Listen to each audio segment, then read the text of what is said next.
Reading books is fun, for most people that is. There's nothing I enjoy more than spending my evenings reading Stephen King or HP Lovecraft, losing myself in frightening voids these legendary authors have created. However, some books are alleged to be cursed, and some too scary to even pick up. And then there's also some that will haunt your dreams for years to come. So today on Top 5 Scary Videos, I'm going to be counting down our list of the top 5 scary books you need to pray before reading. Before we begin though, we have a very exciting giveaway happening for you top 5 scary viewers. With the release of It Chapter 2, we would like to give away the original book that inspired the film, It, written by Stephen King. To be in with the chance to win, follow us on Twitter and tweet at us what scares you the most and why. We'll be going through the responses and picking our favourite that will win the book. Now we know not all of you have Twitter, but don't worry, you can also leave a comment down below on this video or any video that mentions this giveaway. Good luck. Also be sure to stick around until the end of the video where I'll be responding to some of your comments. Let's jump in. Coming in at 5 Scary Stories to Tell in the Dark. Penned by Alvin Schwartz, Scary Stories to Tell in the Dark is a series of 3 collections of short horror stories for children. Yes, I say children, but that does not diminish the horror this book houses, which is the reason it was banned from shelves for the majority of the 90s. Alvin Schwartz drew heavily from folklore and urban legends for his stories which are influenced by the likes of T.S. Eliot, Mark Twain, and even Shakespeare. Now, as previously stated, this series is listed by the American Library Association as being one of the most challenged books of all time, specifically in the 90s. Complaints were made about its violence, disturbing subject matter, unsettling artwork, and potential unsuitability for younger readers, and of course, religious concerns. As a book that was originally aimed towards children, the topics of murder, disfigurement, and even cannibalism were met with rage by parents and readers, with one reader even calling it sick, repulsive, and really disgusting. Among the groups who have attempted to ban the book completely are Parents, Women of America, the American Library Association, and the Bulletin of the Center for Children's Books. In 1993, during an interview with the Chicago Tribune, a former elementary school teacher stated, "If these books were movies, they'd be R-rated because of the graphic violence. There's no moral to them. The bad guys always win." What truly haunted readers and made it a tome passed down from generations to generations was the haunting artwork by Stephen Gammell, which features incredibly unsettling black and white images including grotesque sewer rats, a young woman with spiders crawling out of her cheeks, and of course the eerie shot of a scarecrow with a noose hanging around its neck. The book has since been adapted into a movie which was released on August 9th of this year and was met with praise, mostly due to Guillermo del Toro producing the terrifying film.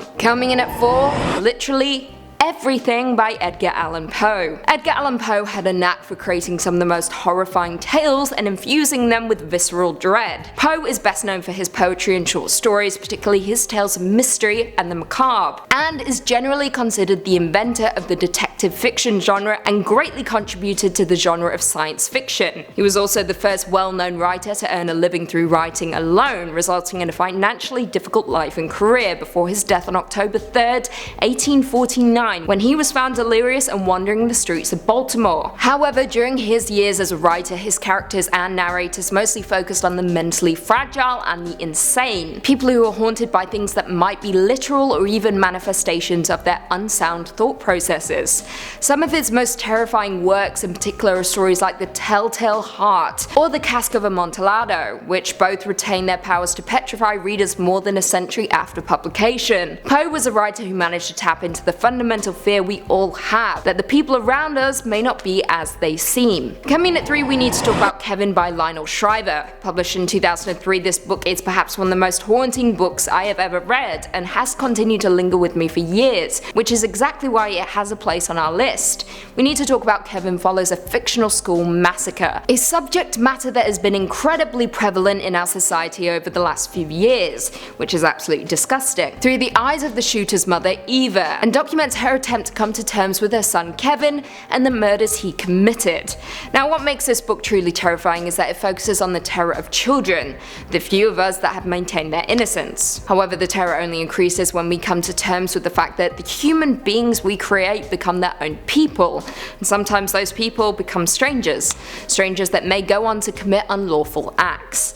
Obviously the idea that our children may grow up one day to be criminals is absolutely terrifying, but what if there's a chance that their psychopathic ways may have been influenced by their development, and that in turn, specifically in the book, Eva's ambivalence towards maternity may have just been the trigger that causes Kevin to become the monster we read about. In 2005, BBC Films acquired the rights to adapt the book as a film, which was helmed by director Lynn Ramsey. In 2011 it was released and starred Tilda Swinton and Ezra Miller, and was, as expected, met with praise from film critics and cinemagoers. Coming in at 2, the Book of the Sacred Magic of Abram Mellon the Mage. This book is a 3-part 15th century book of mystic arts written by Abraham for his son Lamesh. It is unknown when it was first written, but it was translated to English in the year 1900, and quickly developed a reputation for being cursed, of course. Now the story itself follows an Egyptian mage named Abraham, who taught a system of magic to Abraham of Worms, a Jew in Worms, Germany, presumed to have lived from 1362 to 1458. The story involves Abraham passing his magical and Kabbalistic secrets on his son and tells how he acquired his knowledge. Abraham believed that every person had their own unique personal demons, and through the book we learn rituals that could bring our personal demons under control, and even supernatural feats using sigils and magic, words on a grid. Now the book's downside, like I previously stated, is that it's believed anyone who possesses a copy will be haunted by spirits from another realm, and in turn will experience terrible luck that will ultimately bring about their demise. Finally, coming in at number 1, The Orphans Story. Written sometime between 1608 and 1615 by Martin de Leon Cardenas, a monk who broke his sacred vow, The Orphans Story is a novel about a 14-year-old Spaniard who leaves Granada and heads to the Americas to seek his fortune. The boy ricochets around the Spanish Empire, from the high society fiestas of Lima to the mephitic mines of Potosi, and even goes on to witness Sir Francis Drake's attack on Puerto Rico. So why exactly is this book on our list? It doesn't sound that horrifying. Well, this book wasn't actually published until 2018, and that's because every time publishers tried to release it, the people involved kept dying under mysterious circumstances. A Peruvian academic named Belinda Palacios rediscovered the manuscript hidden in the archives of Hispanic Society of America in 1965. However, when she began working on the book, colleagues quickly warned her of the curse that was said to linger within the pages, and in turn she was deterred by the unusual deaths that surrounded the manuscript. Most of the deaths were caused by car accidents and sudden unexplainable illnesses, which of course informed the rumour that the book was cursed, and why it took 400 years for a brave soul to see the project through to completion. Well, there we have it. Do you guys agree with our list? Were there any scary books that we missed? Leave us all your thoughts and feelings in the comments down below, and perhaps we can do a part 2. Before I go though, I just want to respond to a few comments from one of our last videos. Top 5 scariest Egyptian myths. DC Carter said, "I learned more from Lucy than I did after a semester at university." Honestly, same. Also, that may be the best compliment I've received in a while, maybe ever since I've worked here. So thank you. Bless. Athul Ray said, "Hi there, new to the channel, love the content." Thank you. I hope you decide to stick around. You better. Soul Maiden Desad said, "If Anubis was female, Lucy would be her." Ain't that the truth? Moongoose McQueen said, "Anyone else waiting for Lucy to pull out some cardboard and a boombox and start breakdancing in this video?" Honestly, yes. My outfit choice was Vanilla Ice Chic. Maybe part 2 will feature some dance moves. Probably not, because I'm British and I can't move my hips. And on that note, if you haven't already, be sure to give this video a big thumbs up, subscribe and turn on notifications so you never miss another scary vid. Also, don't forget to enter our contest so you can be in for a chance to win It by Stephen King. And until next time, see you later.